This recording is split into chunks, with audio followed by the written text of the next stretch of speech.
Hai. Di episode kali ini kita mau ngobrol santai nih, ya, soal membaca human design secara utuh, secara holistik, gitu.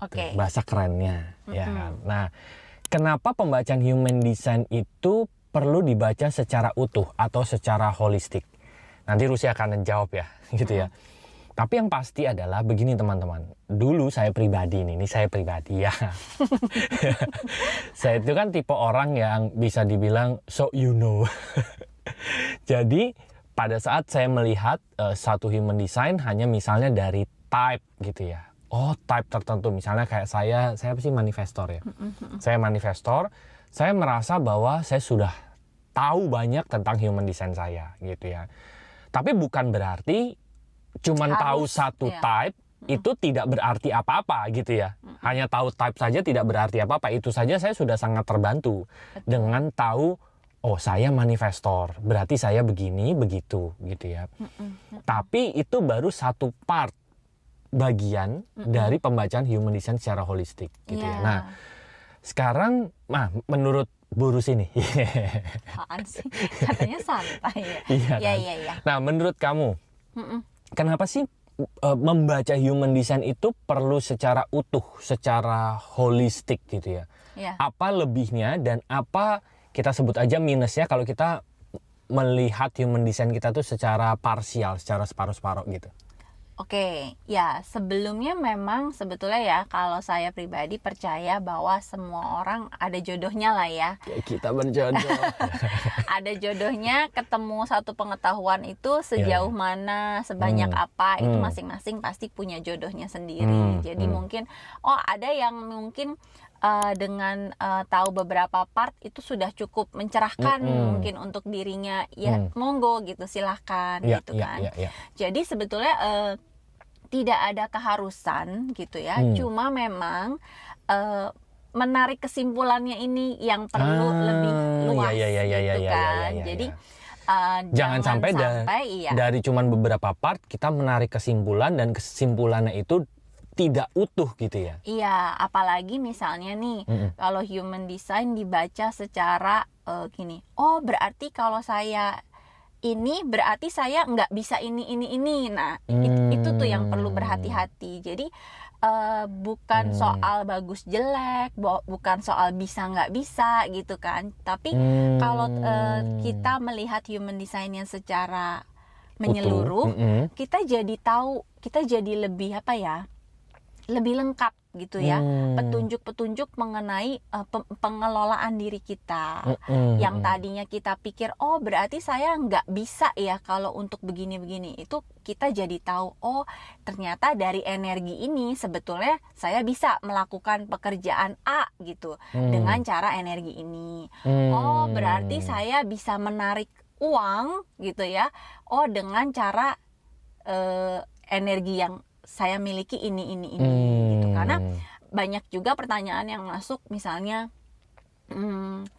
Ci, saya nggak punya channel duit ya, misalnya gitu ya. Apakah berarti orang-orang yang nggak punya channel duit itu lantas hidupnya jadi nggak bisa narik duit? Nah itu kan kesimpulan-kesimpulan yang ditarik secara parsial gitu. Padahal tidak seperti itu gitu kan. Jadi ada banyak penjelasan yang saling berhubungan gitu kan, antara misalnya type kemudian dengan inner authority gitu kan. Ya seperti kita main puzzle aja ya.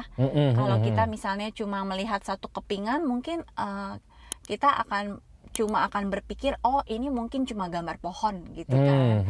Tapi ketika kita kumpulkan lebih banyak kepingannya, kita jadi lihat, oh ternyata gambar ini tuh ada gambar perinya gitu kan, ada gambar binatangnya gitu kan. Jadi kita bisa melihat secara lebih lengkap. Nah, keuntungannya untuk diri kita sendiri adalah karena pada dasarnya manusia itu kan kompleks ya. Kompleks gitu. Jadi ketika kita tahu lebih banyak tentang diri kita tahu lebih utuh. Jadi kita tuh yang pertama kita bisa mengambil pelajaran itu jauh lebih lengkap dibanding kalau kita cuma taunya sepotong-sepotong ya. Terus juga yang kedua kita jadi bisa tahu cara mengelola mental block gitu kan, yang tadi ya. Misalnya ada kesimpulan-kesimpulan, oh berarti kalau tipe ini nggak bisa ini, oh kalau energi ini berarti nggak bisa ini atau harusnya ini gitu. Sebetulnya di human design tidak ada pengkotak-kotakan Seperti itu ya. seperti itu. Tapi kalau dilihat lebih lengkap, memang ada bagian-bagian yang bisa kita ambil ambil kesimpulannya dengan lebih lengkap gitu kan. Iya. Jadi itu sih.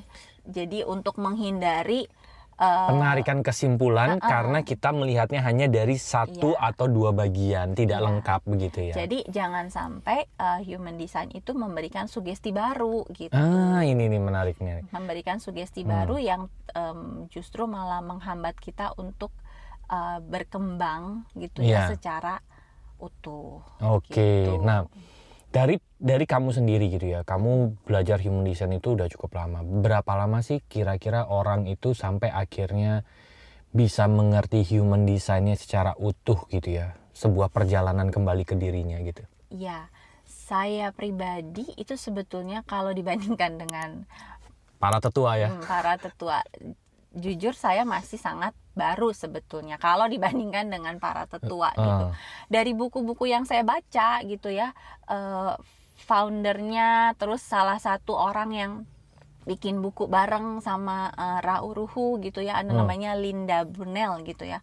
Itu dia bilang dia sudah pelajari human design 20 tahun dan dia masih menemukan hal baru setiap kali dia explore gitu. Jadi saya juga nggak berani bilang bahwa oh saya udah ini gitu ya. Dan saya pribadi juga sama sih mengalami. Setiap kali saya explore ada lagi gitu, ada lagi. Jadi memang sebetulnya yang tadi ya, balik ke awal, jodoh-jodohan kita itu berjodohnya sampai sebanyak apa gitu ya.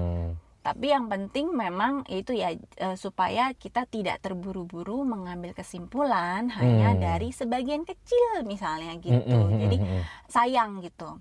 Ada banyak hal yang bisa kita lengkapi, yang bisa kita kita bisa pelajari, kita bisa tarik pelajarannya untuk pertumbuhan diri kita, itu jauh lebih kaya gitu ya, jauh lebih lengkap ketika kita bisa melihat secara gambaran keseluruhannya. Iya, dan melakukan perjalanannya tentu saja gitu ya. Jadi ada banyak hal-hal yang gimana ya? Jadi pertumbuhan kita itu bisa sangat beyond our imagination gitu ya, beyond our expectation gitu. Ketika kita explore-nya itu makin dalam gitu sih. Jadi akan lebih banyak yang ditemukan, akan lebih banyak perubahan juga. Yes, jadi sebetulnya bisa dibilang human design ini adalah peta perjalanan menuju kembali ke diri sejati kita. Dan perjalanannya itu adalah perjalanan jiwa kita, bisa jadi gitu ya. Betul.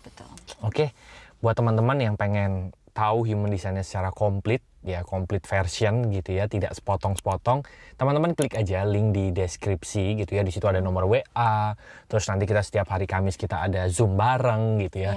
Teman-teman klik aja, cek di deskripsi apa yang teman-teman butuhkan, pasti ada di sana. Nanti kita ketemu lagi di episode mendatang ya. Thank you, bye-bye. See you.